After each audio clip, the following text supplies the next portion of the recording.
皆様いかがお過ごしでしょうか。ゴーです。本日の動画はトルコヒエラポリスパムッカレの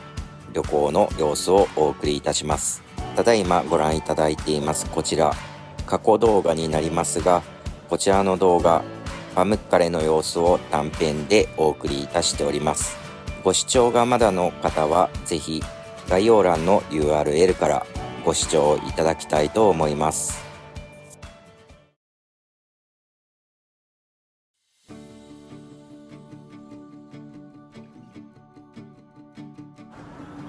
はい、皆様おはようございます。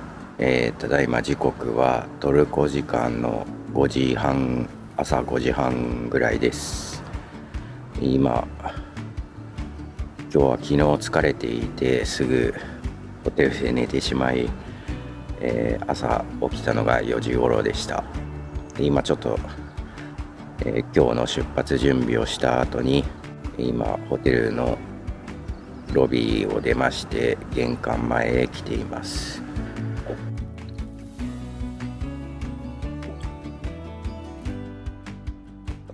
今回宿泊しましたホテルはこちら、ケーバンサライ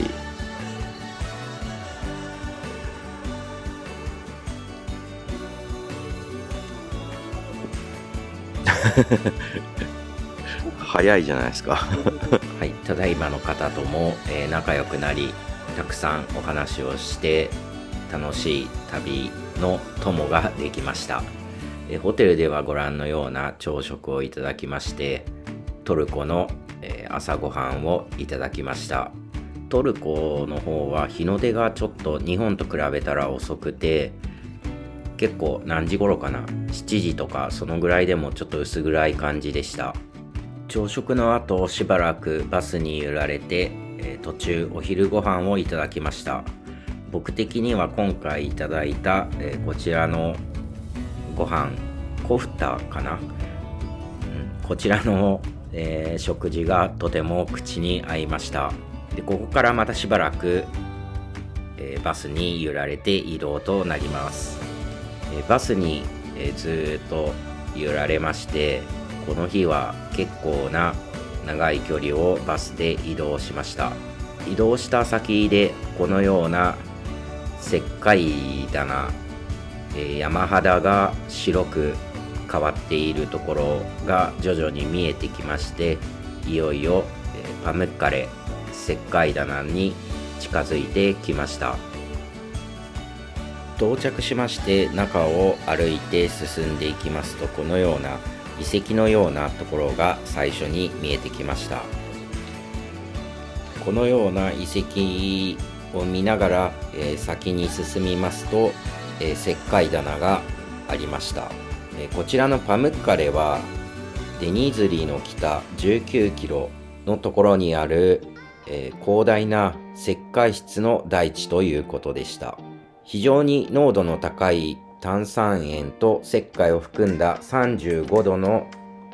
お湯が大地から100メートル下の平地に流れ落ちる間に、冷却されて炭酸カルシウムが残り、これが段々畑状の地形に沿って、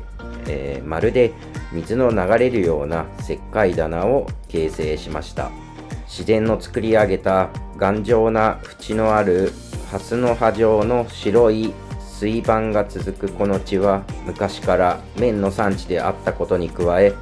雪のように白い大きな石灰棚が広がっていることから、トルコ語で綿の城塞を意味するパムッカレと呼ばれているそうです。この石灰棚の中に入れるスペースがありまして、そちらでは靴を脱いで、靴下も脱いで裸足で中に入ることができます。それほど熱いお湯ではないんですが、ちょっとぬるいぐらいの水温になってまして、ちょっとツルツル滑るところもありますので、注意しながら自分も中に入ってみました。今石灰棚について散策中です。ホテルを朝8時頃に出発して、こちらに着いたのが15時頃ということで、結構遠かったんですが、動画や画像でご覧いただいているような絶景、そして石灰棚のなんていうんですかねに入れることができて、水遊びじゃないですけど、バチャバチャと自分も入ってみました。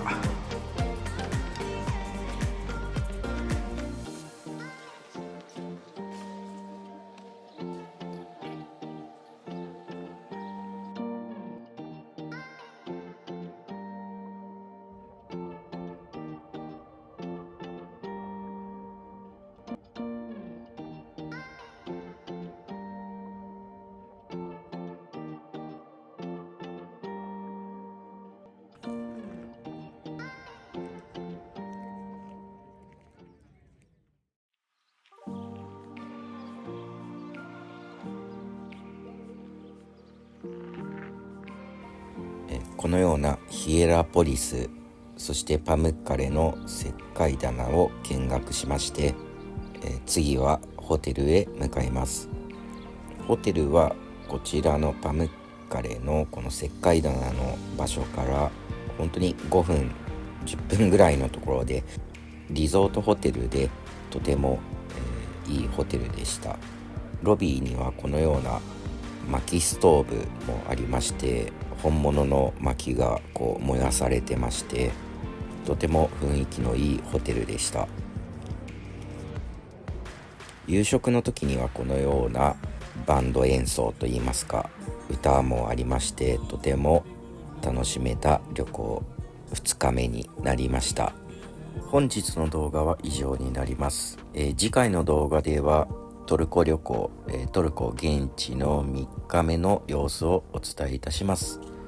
また次回の動画もぜひご視聴いただけると嬉しいです。それでは本日も最後までご視聴ありがとうございました。また次回の動画でお会いしましょう。